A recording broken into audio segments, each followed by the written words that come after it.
En su inabarcable producción y en sus cursos y seminarios sobre cultura náhuatl que ha impartido con celosa puntualidad desde hace más de 50 años en nuestra máxima casa de estudios, el maestro, egresado del doctorado en filosofía de la UNAM con una tesis por demás desafiante, ha insistido en la pertinencia del estudio de la historia y cultura indígenas a través de su lengua y de sus propias representaciones escriturales. Ejemplo de ello son los pormenorizados análisis sobre las fuentes y manuscritos figurativos que realiza cada martes con sus alumnos en el tan famoso Seminario de Cultura Náhuatl. Precisamente respecto a lo anterior, en el año 2003, la editorial Aguilar publicó uno de los más de 100 libros que el maestro emérito de la UNAM ha realizado. Se trata de un tema que importa de manera especial en el presente Congreso: Códices, los antiguos libros del Nuevo Mundo. En esta obra, el doctor proporcionó a lo largo de los 5 capítulos más apéndices que lo conforman un muy amplio panorama sobre los testimonios pictoglíficos provenientes de las regiones mixteca, maya y del centro que Alejandro von Humboldt dio en llamar códices. Pero ¿quién mejor que el propio Miguel León Portilla para referirse a dicho tópico? A continuación vamos a escuchar al doctor León Portilla con la conferencia magistral Amoxtlalpan, México, tierra de libros, fortunios e infortunios de los códices mesoamericanos. Cedemos la palabra al doctor León Portilla. Muchas gracias. Muy buenas noches. Diré que esta charla la voy a distribuir en 3 capítulos. El primer capítulo es un fortunio, una buena suerte. Los códices como elaboraciones sagradas. El segundo, como elaboraciones diabólicas perseguidas, destruidas. El tercero, el cual nos metemos nosotros, es los códices objeto de estudio. Los códices como elaboración sagrada en sí mismos se nos muestran así. Voy a pedirle que empiece a sacar transparencias, por favor. Miren ustedes ese plato de la cultura maya en el período clásico tardío, o sea, hacia el siglo VIII. Tienen ustedes allí un sacerdote con un códice. Se ven los dobleces y se ve incluso los forros. Hay como 30 vasos, ahorita vamos a mostrar otros. Este es un plato. Hay como 30 vasos, como de este tamaño, también policromados. Ahí hay uno, no se ve muy bien, pero es precioso, porque este vaso tiene al dios Itzamná, que está sentado.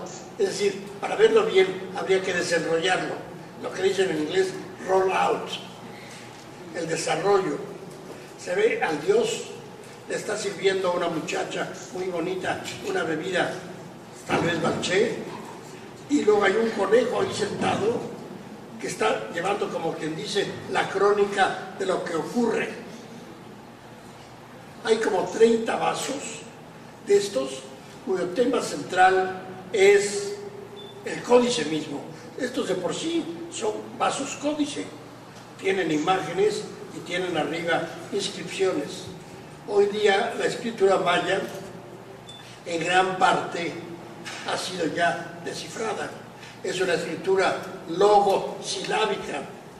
Al decir logos, quiere decir que representa palabras o ideas, o sea, en parte es ideográfica, pero luego silábica, que representa sílabas.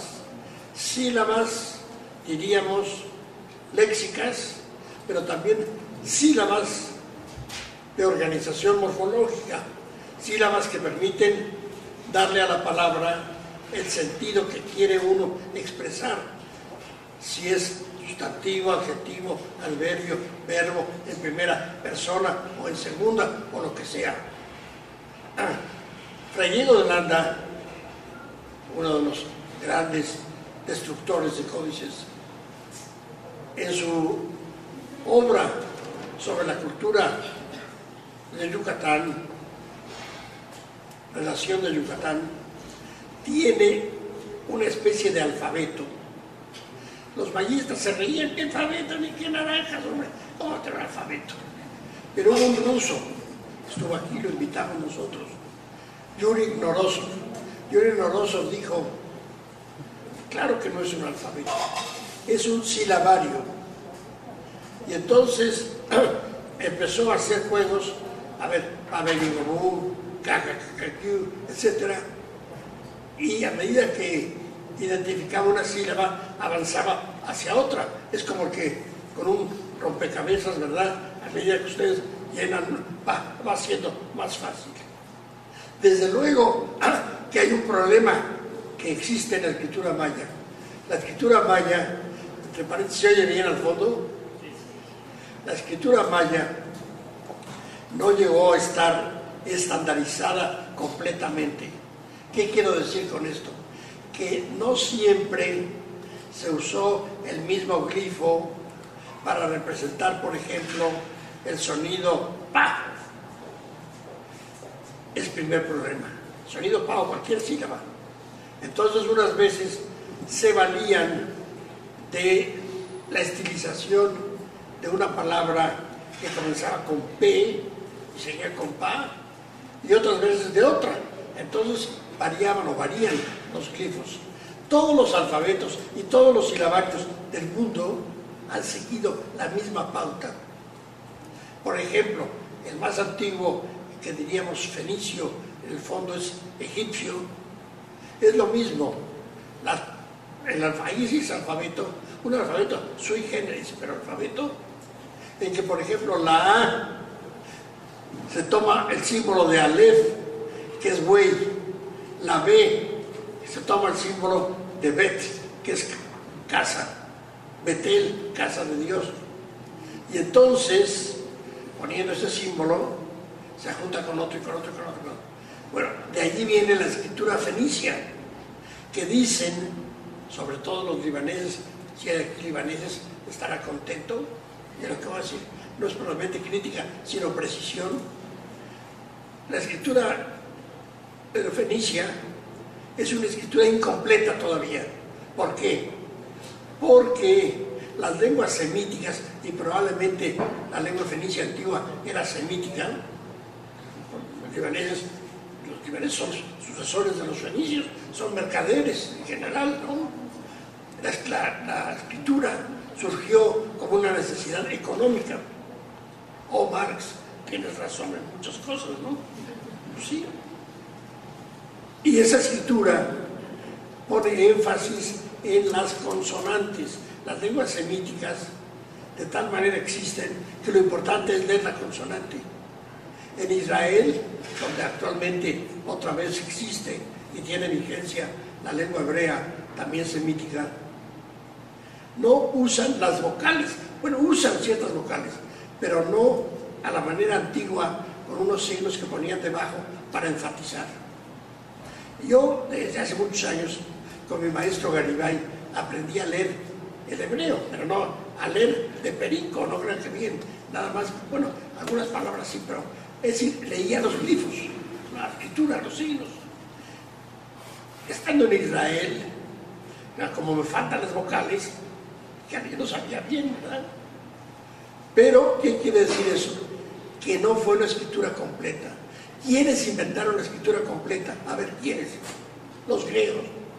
Los griegos, hacia el siglo VII, antes de la era cristiana, adaptan el alfabeto egipcio. Alfa es Aleph, beta es Bet, gamma es Gimel, ya, y ponen vocales. Hay un libro muy bonito de un escritor inglés que se llama Eric Havelock, y el título es "Y la musa aprendió a escribir". La musa era la musa de Homero, En la Ilíada, en la Odisea, los rapsodas cantaban, ¿verdad? Pero cambiaban a veces, como era tradición oral, hasta que ya con la escritura se fija. Mi maestro Garibay decía que la escritura hizo que los cantos, que la tradición oral quedara en la luminosa prisión del alfabeto. Es prisión, porque ya no va volando suelta, ya no se le puede añadir, pero es luminosa porque gracias a ella la tenemos. Bueno, pues Garibay aplica eso a la cultura nuestra. También aquí hubo los picapique, los forjadores de cantos, los que los cantaban, los cuicani, y fue poco a poco fijándose en la escritura de los tlacuiloqui. Así como en Europa había el scriptorium, aquí había el tlacualoyan. No, perdón, no tlacualoyan, no, tlacualoyan es el comedor, perdón. No, también tlacualoyan es el comedor, tlacuilo. Y allí iban haciendo sus libros. Ahora estamos en el momento de hablar de los libros como tesoros sagrados. Voy a leerles un texto de los sabios nahuas que se lo dictaron a Sagún cuando ocurrió una primera confrontación de los franciscanos llegados a México en 1524 con sabios indígenas. Es un libro maravilloso. Claro, no es una crónica, es una recreación prototípica. Seguramente hubo muchos diálogos.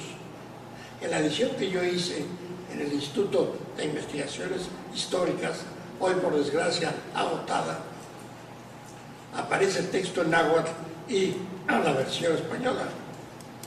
Allí tenemos esa respuesta y ese diálogo. Llegan los frailes, saludan a los indios, les dicen: hemos cruzado el mar inmenso, nos envía un señor que vive en Roma, que se llama Papa, y otro señor que se llama Emperador, y venimos para saludarlos, para enseñarles la palabra divina, el camino de la salvación. Entonces levanta un indígena prominente y les dice: bienvenidos, señores nuestros, recobrad el aliento, la palabra, estaréis fatigados, decís que venís de muy lejos. Pues fíjense ustedes, si ahora que va a una Europa en avión es cansadísimo, en aquellas barquichuelas, terrible, ¿eh? Y entonces le dice: como nosotros no somos los sabios, vamos a llamar para que ellos les digan a ustedes lo que piensan. Y entonces es precioso lo que los sabios dicen: habéis dicho que nosotros no conocemos al dador de la vida, al que es como la noche y el viento, al Señor del cerca y del junto. Palabra es esta que nos tiene sobrecogidos. Nunca la habíamos escuchado. Nuestros mayores sabían quién es el que provoca el nacer, el ser engendrado, el existir. De esto tenemos noticia desde hace ya muchísimos tiempos, allá en Teotihuacán, allá en Tolan, allá en Xochicalco. Es como si hoy día entran por allí unos extraterrestres y nos vienen a decir que todo esto que tenemos nosotros es pura pamplina, estos libros de la Biblioteca Nacional. Al ratito los quemamos todos, hablamos de puras tonterías de ahí. Imagínense ustedes, ¿eh? Y entonces yo diría: pero señores, aquí hubo una universidad, hay una universidad que en estos clasificaciones no está tan mal, yo tengo orgullo de ella, soy alumno de ella y maestro también en ella. De manera que váyanse contento, ¿eh? Nosotros somos herederos de Salamanca, de los griegos, que qué griegos ni qué naranjas. Así fue. Y entonces, entre otras cosas, dicen los sabios: